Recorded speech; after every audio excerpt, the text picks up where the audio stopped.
Jamaican Trainer. Guys, welcome back. And to the left of me, I have the amazing OG, Coach Gustus. Welcome. How are you? What's up, man? How you doing there? Coach Gustus, it's good to see you.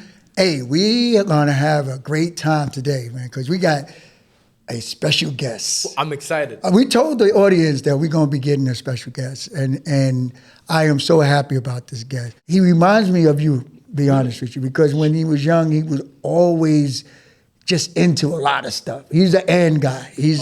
And I could do this, and I could do this, and I could do this. Right. So we try to get him to concentrate on just basketball, but he never was a just basketball guy. He's always doing something, always cracking jokes, always with a camera in his hand, always looking to be innovative and creative and all those things. So it doesn't surprise me after he finished playing basketball for over the amount of years that he's played, that he is into acting and into all the other things that he does. He had his own talk show. Ooh. And even when it comes to eating, the vegan dishes and so forth, he became my wellness coach.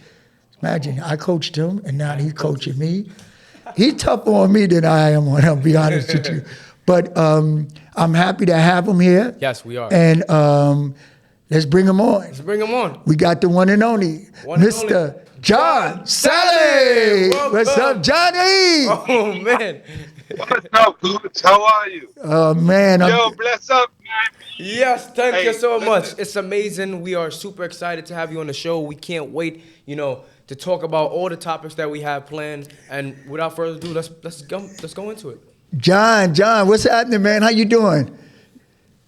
I am great, and Coach, I have been around you since I was 12, and I just turned 58 2 weeks ago. Wow, God. So that should tell you 46 years of knowing you and having us be in each other's lives, and all on the positive. So thanks, thank you very much. Man, it's so nice, man, just to see you and what you have accomplished over the years, man, is amazing. And let's give it up. Four-time NBA champion. Oh, man. Four-time NBA champion. In the building. What's up, man? I know that every time someone speaks about you, John, they always talk about this four-time NBA champion. So now, we have an audience here that a lot of young people watching this show as well. So I wanted you to give us some thoughts about the teams that you played on over the years that you played with. And the first one I had to tell young Jack about is Isaiah Thomas with the Pistons, where you won 2 championships, man. Tell these young guys about how bad Isaiah was, man. When I got to Detroit, I got in trouble the first day. Oh, man. I got in trouble. I blame this on you, Coach, because you taught us how to run to keep our legs in shape and run so much. Like, that was important, because being in shape means you're mentally in shape. You're not going to get tired. You're not going to be fatigued in your mind. You're going to, if your body is built to do it, your mind knows the body is built to do it. It's not going to fatigue. I got in there, and we got to Detroit. We got to run a mile, 4 laps around this thing, plus 1 extra lap for Chuck Daly. It's called a 5-lap mile. Oh, you must have killed him. And so, the vets don't talk to me. And they say, hey, we're going to stay back. Let the guards take off. We're going to stay together. We're going to pace it together. But I can't run like that. Thanks, Coach Gustus. So they take off, and I'm like a greyhound. I'm chasing the little rabbits, and the guards are all running. They all doing their thing. They realize, hey, the faster I run, the faster I get this over with. Man, I take off. I start stretching my legs, and they're like, "What are you doing, Rook? What are you doing, Rook?" And I catch up to Isaiah and them, and I'm running.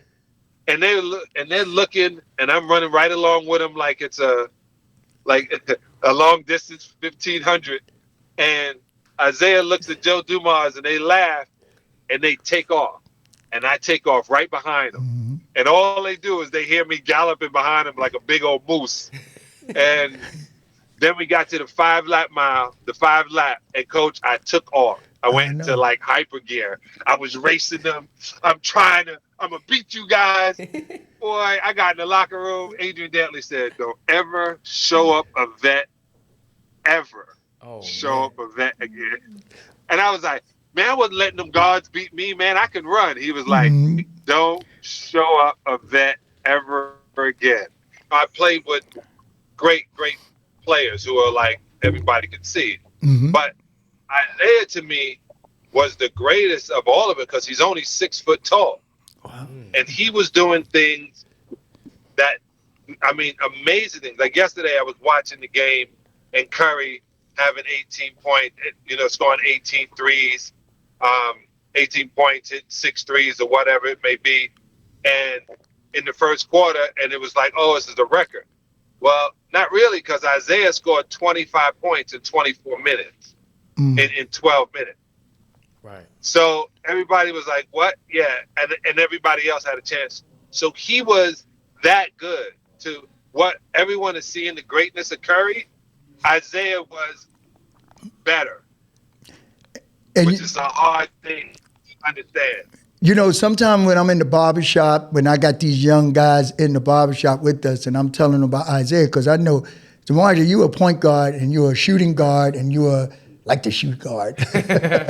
But tell them about Isaiah on one leg, what he did. Yeah. And you were right there, Coach. I mean, John, tell them about that, man. I was, so we played in the 1988 championship in game 6 in Los Angeles, and we're beating them. And we got a chance. We win game 6. That's 4. We beat the Lakers. We stopped their 3-peat. And Isaiah goes up for a layup and comes down on the guy's ankle and twists his ankle and has to run down court. Tries to run down court. You can tell, and they show it on rerun. As bad as it's twisted, you think it's broken. And he's crying and in all this kind of pain. We carry him over to the bench, and he's sitting there, and they want to take the sock off, but they can see that his ankle is swelling. And this is what he does. It's on camera. He goes just like this on his face, and he closed his eyes, and he sat there for a second, and then he get up. He told Coach to put him back in. He goes, "You okay?" He said, "Put me back in." And he scored 41 points on 1 foot. And I watched it. Every shot, dribbling, limping up court, sliding. He was like, "I got 2 legs." It was the most amazing thing I've seen in sports, to see somebody literally just go mind over matter, and it's stuck in my brain for the rest of my life. There's nothing you can't do. So it's so funny that you said that, because Demarjay, you that's what you live by, man. Right. At the age of 15 years old, man, you live by, I can do anything. Right. So you heard John say that. What are your thoughts about what he just dropped on you? Because I know this is something that you tell to your audience, your fans, and your SNW family. Now hearing this is like, wow, that's like a wow moment. You know, hearing that Isaiah Thomas was able to score 41 points on 1 foot and continue to play, that's what you call strength and weakness right there. That's actually, willing through pain and, just saying, I'm going to get this done. And you guys won, right? You stopped the 3-peat? Well, no, we lost. Oh, but that's not the case. Like, I've never lost the game at all, ever. It's just the time ran out. Oh. But I've never lost the game. But you know what now, John, after you finished beating up on Jordan and everything over the years, and then all of a sudden, you now on Jordan's team with the Chicago Bulls, how did that happen? Yeah. Well, we are like Amazon. I worked in the Detroit office, the Chicago office, the Miami office, the Toronto office, and the Los Angeles office.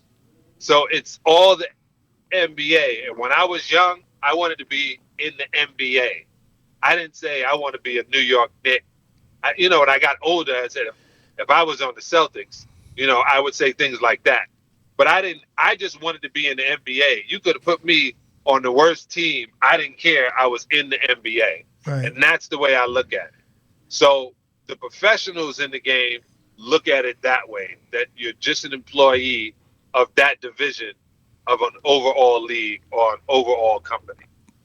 Wow, that's Got to be professional. That's some good stuff, man. And a lot of times people don't know, man. They get so caught up in you're supposed to play with one team. You were doing LeBron for many years, man. You're going from one team to the next, to the next, to the next, because you understood the business. And choosing a team. So, that's right. Right. So what I did is when I left Toronto, in order to get out, they owed me a certain amount, and I agreed that they didn't have to pay me for that amount if they would release me and give me my rights. So I was the only free agent, true free agent in the NBA. Wow. Because I could have taken my rights to be on that team to any team. I chose for it to be Chicago. I then took those rights when I stopped playing with Chicago, and when it was time to go to the Los Angeles Lakers, I then gave them the rights to employ me. So I was about the business my entire career, like especially after year 5, I realized it was a business and I should work at it. That's amazing. And I got to tell you, now, young fella here wanted to know about a little bit more about Kobe. Because he got some other questions to ask you, because you know he's the fitness guru. But before we get him on there, I can't wait. He gonna get you on the fitness side. But let me ask you, what's the story about Kobe? Because that's closer to his age and everything. He loves some Kobe, right? Yes, sir. Yes, sir. Mm-hmm. Yeah, man. He would watch everybody's moves. So if he was playing against him, he would know what they were going to do before they knew what they were going to do, because he knew everybody was a creature of habit. So he would know what you were going to do if he pressed up on you at this point. Everybody. He knew everybody. Video out. He was dating Brandy. Like he was literally, he bought the NBA because he was the youngest cat to ever come in. He bought the NBA like he was 19 balling like that, but he couldn't get in the nightclub. Like he could go out, but couldn't go out. You know what I'm saying? Like, didn't have a license at one time until he was like 18 years old.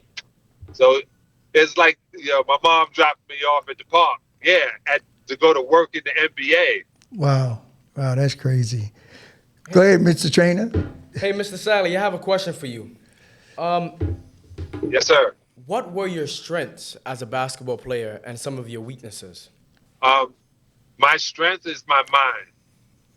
I definitely play a game within a game within a game. And that's why people who play with me understand what I would do. I'm big on being sacrificial. When I got into the pros, I was scoring in college, and I knew I could score in the NBA. And my coach said, I need block shots, I need defense and rebounding, and I need speed. So I did what was necessary. I scored when opportune times presented themselves, but I knew what I was put there for.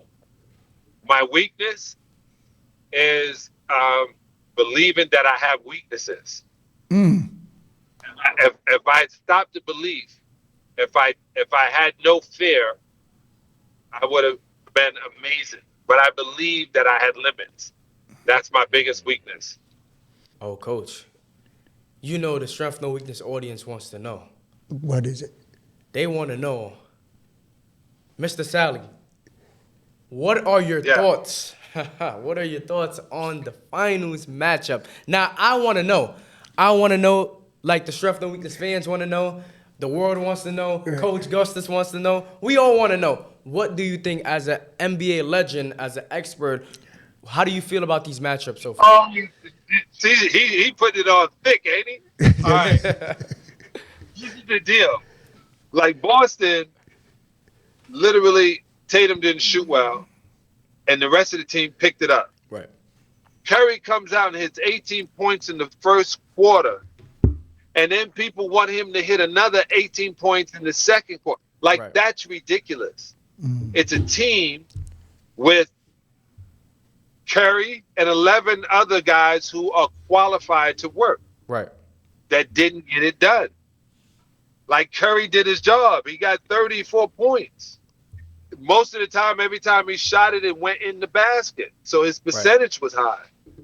To sit around and hear anybody talk about as if it was his situation, no. When at the end of the game, if you give me 30 points, 10 assists, I don't need to talk to you about if you did your job or not. Right. And Let's find out who didn't put the round thing in the round thing, and who shot poorly, and who didn't defend well. From a coach's angle now, John, I'm gonna give y'all both from a coach's angle. You know, I think he's one of the greatest shooters. When we place him up against Isaiah, and we're not, I don't want to compare, but people do this on a regular basis. right. With Isaiah, I just can't, either is the coaching or something, but I could not imagine as Isaiah going the last quarter of a game, last 6 or 7 minutes of a game, and him not scoring the basket. I just can't imagine that. Not Isaiah. He did it with 1 foot, so you know what happens with that. Because John, Oh, that is so slick how you did that, Coach. Oh. How you say they. It's so good how you pushed it all lined up. it up perfectly, Coach. I don't want to, but this is what I heard them doing. Right. That was a good. That was a good one. I got to hear that. wait, look, John. You know the thing about it, especially because I love as a coach, because you know that's what I do. My whole thing is I gotta get my top players some shots down the stretch, and he's gonna score my buckets for me. That's the bottom line. And I oftentimes hear this when it comes to the greatest, because if you imagine LeBron or KD or any of those people not scoring in the last 6 or 7 minutes, that's a problem. Well, let me tell you, anytime that I can have two of my favorite people, Right. you and John, on this show is so important. I'm so glad John took the time. Only thing that made me nervous, John, you over here crossing your arms like this, Why is that? and the car is driving, and I'm like, I don't want to do Look at you. a commercial for Tesla, but I'm really going to do this. I can't believe this, man. I'm like, put your hands on the wheel. Right. You know, it's so. Every few seconds, I touch the wheel. You know. I just want to, John. I just want to say, people that see this, you have to understand. This is how we flow. Right, Sometimes we could get on the phone for hours and have talks and conversations about a lot of stuff. And this, like he said, I remember when he first picked up a camera, and it was actually one of the best cameras in the neighborhood. You know, no, seriously, nobody else had this camera. Oh, really? And he came to my house. My daughter was just born, and he said to me, he said, "Coach, I got this camera." I said, "John, you a ball player?" He said, "Yeah, but I'm into my pictures and cameras. I'm into my DJing. I'm into this." He's always into something, right? And I said to him, I said, "Come over to the house and take pictures." No, he said, "I would like to come over to the house and take pictures of your first daughter." And I said, "Okay, fine, come on over." He came to my house. He's already 6'11". Oh, wow. Then he felt the need that he has to get up on top of a chair to get the proper angle and everything. By the time he finished, oh, man, Coach. We still have those same pictures. And just the other day, my daughter's 42 years old now. Oh. So that's how far that we go back. And I'm proud to say, and I tell everybody that this is my health and wellness coach. And he really, really sends me informations and so forth. Right. All right. So, John, what we want to do is, I know this Sneakerella, we want to just give you some time to tell us a little bit more about the Sneakerella thing. The movie Sneakerella is the story, the reimagined idea of the original movie Cinderella. I played Darius King. But instead of having there be prince at the palace, I have daughters. She's a princess in some ways. His kid is from Queens, where Darius is from, and he's a sneaker designer. And so we literally, instead of having the glass slipper, we have the custom-made sneaker. And I own my own brand of sneakers along with Adidas. Oh, wow. Kind of like what Kanye's doing. It's a movie about redemption. It's a movie about dreams to come true. It's a movie about connection. It's a movie about coming of age, being an adult. It's a movie about love. And it has unbelievable hip-hop, R&B music out of it, classical music. And two of the largest stars in the years to come chosen James and Lexi Underwood. So I was blessed to say I was in a movie with these two. Wow. Those are the next big stuff.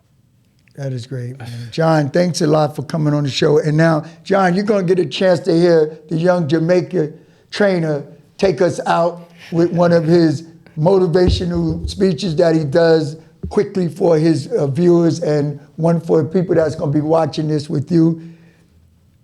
Young Jamaican Trainer, take us out. All right, let's go. Yo, sir, me the Young Jamaican Trainer. I want to talk to the people today about believing in yourself. You see, we have a lot of dream stealers in the world.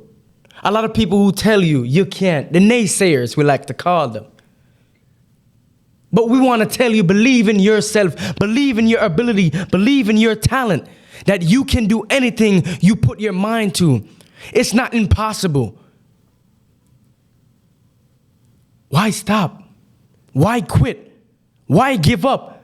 Because somebody told you that you are not capable of doing something that they can't do. Why? That is the question. Why? We are young entrepreneurs. We are strong-minded. We are dedicated. We are motivated each and every day. So why quit? Why stop? Why not take another step to success and open the gate? The question is why? Young people out there, this is a message for you. Do not allow anyone to steal your dreams. You have to be strong-minded. Strength, no weakness. Shark of the ocean. You have to believe it, achieve it, and become it. Never give up. Be the shark of the ocean. Take over everything. It's yours for claim. From the Young Jamaican Trainer. Salute, bless. But guys, before I wrap the show up, guys, I want to say thank you. Thank you so much for tuning in to this episode. Mr. Salley, we want to thank you so much for joining us on this episode. We are super excited. I know the fans are out there. Man, they're going to be happy with this episode. And I know that for a fact. But I want to thank you so much for spreading wisdom, positivity out here. And this is what I'm telling you guys out there. This is what I'm telling you. You have to join this podcast. If you have not yet already, this is the time. We drop positive messages for everybody out there. Uplift you, your spirit. It's all positivity up here. And we want to thank you, Mr. Salley, for joining us and for spreading wisdom, you know, as a basketball player, and not only as a basketball player, but as a person. Thank you so much. Coach, anything? Oh, yes. I just wanted to also let them know that your merch is dropping. Oh, man. Right? You got it on right now. Well, your new logo. we gotta recognize the fact that we are popping with these colors. You got the Jamaican flag right there, guys. Come on, dry fit. Look at me. I'm in the pink. I'm in the bright pink. Mr. Salley, we gotta get merch out to you because we need you to rock merch. Right. Yeah. And we want to give a shout out to Game Over Shout out to Game Over NYC, man. Thank you guys so much. We appreciate, listen, you guys are amazing. Shout out to Trey 21 as well. Come on, Coach. You already know. All right. Thank you, John. And hey, we'll catch you when you're not driving with no hands, man, because it's making me a nervous wreck right now. Tell us you can get you nowhere, Coach. We love and respect you, man. Oh, my God. Look. Oh, man, I'm outta here, man. We appreciate your tremendous support. Thank you so much. Continue supporting us. We love you. From the Young Jamaican Trainer and the original OG. Coach Gustus. Coach Gustus. Shout out to you. Thank you so much, Mr. Salley, for joining, and we'll see you in episode 3. Salute. Bye.